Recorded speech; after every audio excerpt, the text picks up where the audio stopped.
we make an emotional shift, let's say we go from frustration to joy, those kind of emotional shifts, about 1,400 biochemical changes instantly go off in the body.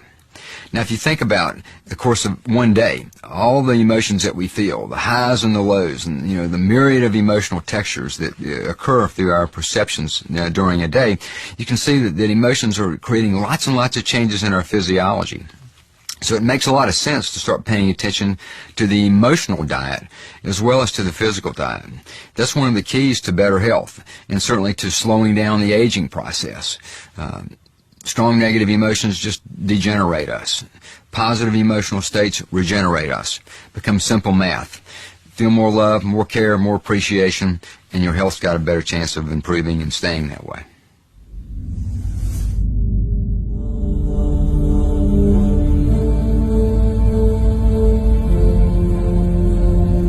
One of the most profound discoveries made really since the advent of quantum physics is a thing called the zero-point field. And what this is the energy exchange that goes on between subatomic particles.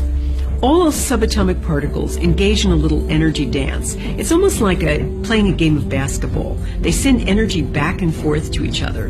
And in that exchange, a thing called a virtual particle is created, just for less than the blink of an eye.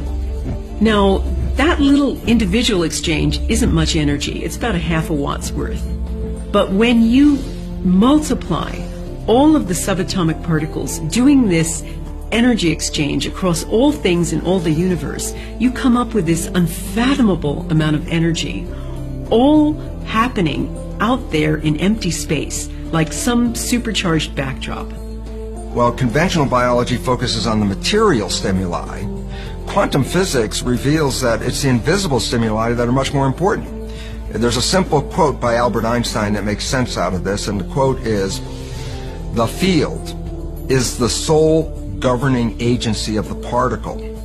What Einstein meant by this very simply is the field, the invisible energy forces around us, they are the sole governing agencies of the particle. Well, the particles matter. And so quantum physics says the character of matter is ultimately determined by the field. How then is healing communicated to another person? Well, you see, there's this field. We're not in this field, we are this field.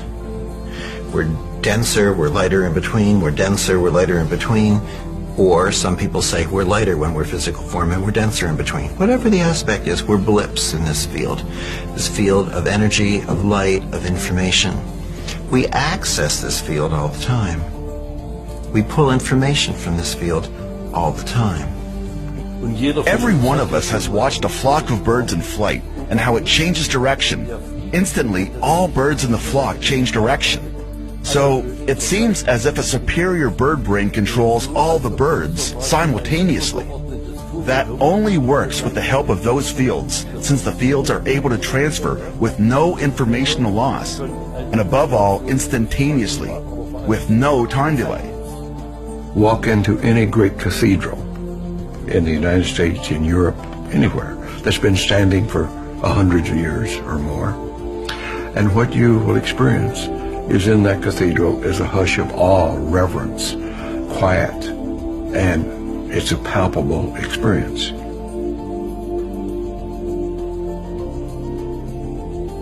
Why is that true? It is true because for hundreds of years, the people going into that cathedral have been on their best behavior. They have been in awe and worshipful and in a state of mind that the quantum emissions from the body-brain are emitted into that cathedral, absorbed into that cathedral, and fed back in later centuries to the participants coming into it. And that's why they feel a sense of hush, awe, and reverence. We're all part of this giant energy field, this zero-point field, that we're all connected, and that we're connected across the furthest reaches of the cosmos.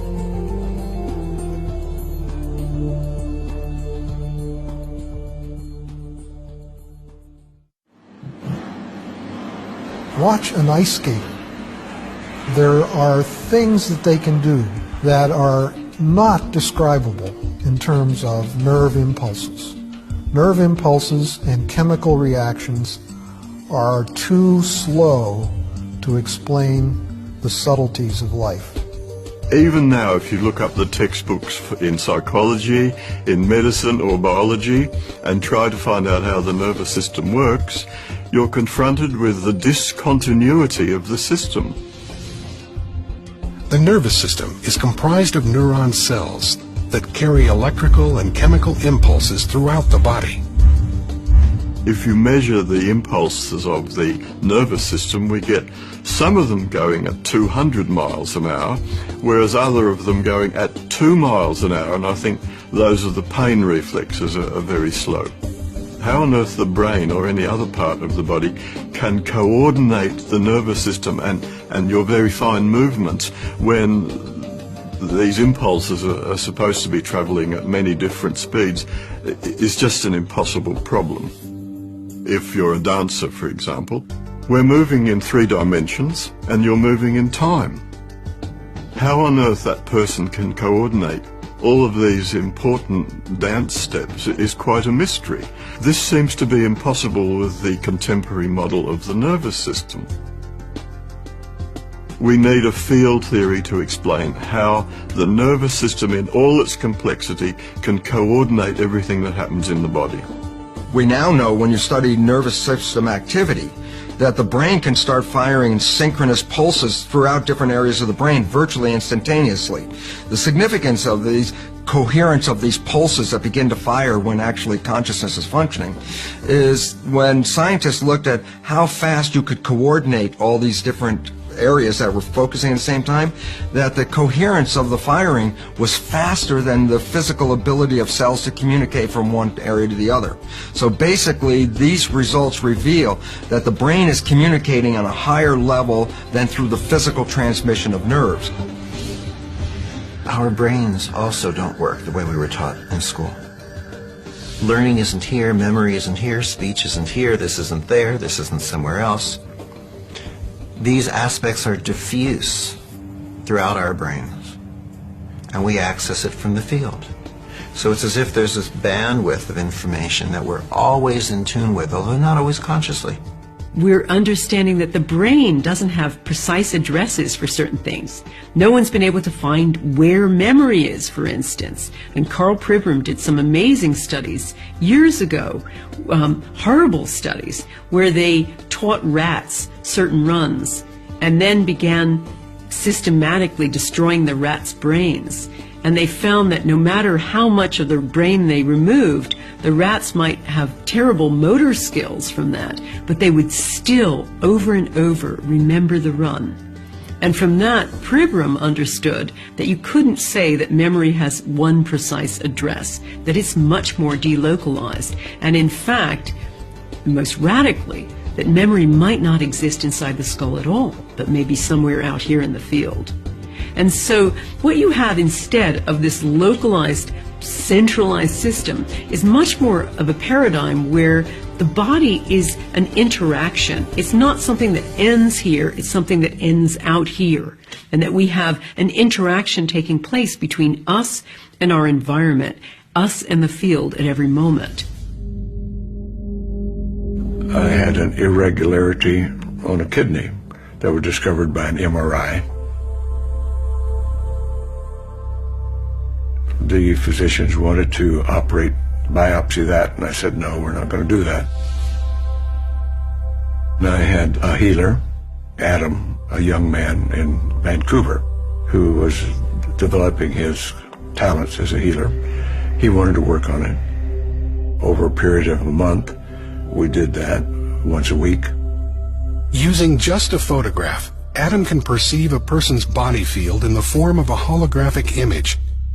He sees areas where the energy flow is blocked, which indicates illness or injury. Through his intention to heal, he manipulates energy and information to clear these blockages, allowing the body to change. I went back and had a sonogram made of that a month after diagnosis. The radiologist examined the data and said, whatever you're doing, keep doing it, that the irregularity in the kidney is smaller and disappearing.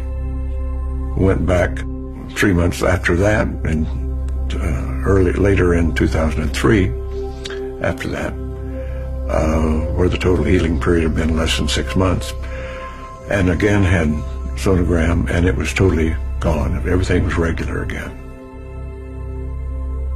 Nearly all of the healings that I have worked with have been remote or at a distance, and it doesn't seem to make, the distance seems to have no effect at all, which would again suggest we're dealing with a quantum phenomenon. The healer was in Vancouver, British Columbia. I was in Florida, the longest distance across the United States. So I've continued then to experiment with different healing modes for different things with different people. But the mechanism is always the same. There's information being transferred, and there seems to be an energy transfer as well that's palpable. It now appears that our bodies are connected to the field, but what is the mechanism for this intercommunication? How can this connection take place? One possible solution: the biophoton. Biophotons are weak emissions of light emanating from the cells of all living things. We know we're sending out information with biophoton emissions because people like Fritz Popp have discovered that we are sending out tiny currents of light. We started to look for these photons. I knew from the beginning on that it must not be very high intensity, but it was clear that one should have these photons at all in a cell. In order to detect the biophotons, Professor Popp and his students needed a photomultiplier that was so sensitive it could see a candle over 12 miles away. When a living organism is placed in front of the photon detector, light emitting from the cells can be observed. We started with cucumber seedlings and later with other ones, and all living systems which we put into the instrument showed this very weak photon emission. Professor Popp theorizes that these biophoton emissions may be controlling our body's metabolism. Molecules cannot regulate themselves. They have to have a field, more or less. So the photons should be the carrier of the information which is necessary to regulate the metabolism. These biophotons create a dynamic, coherent web of light within our bodies. Our bodies are constantly emitting light in the form of biophotons. Are these biophotons the body's control mechanism? Isn't that the function of our DNA, our genes? Genes are not controlling our biology. When we get issues running in families, for example, cancer, we immediately look at a genealogy chart and mark all the recipients of this cancer running through the family, and then turn around and say, look, genetics, this is running in the family, so there must be cancer genes. What they've left out is this very interesting piece of research that reveals that when children are adopted into families that have cancer, the adopted children will express the cancer with the same propensity as any natural child in that family. But the interesting fact is the child comes from totally different genetics that doesn't even have that cancer. So it says being introduced into the family dynamics, which is where you learn perceptions and beliefs and attitudes, is what shapes the cancer, not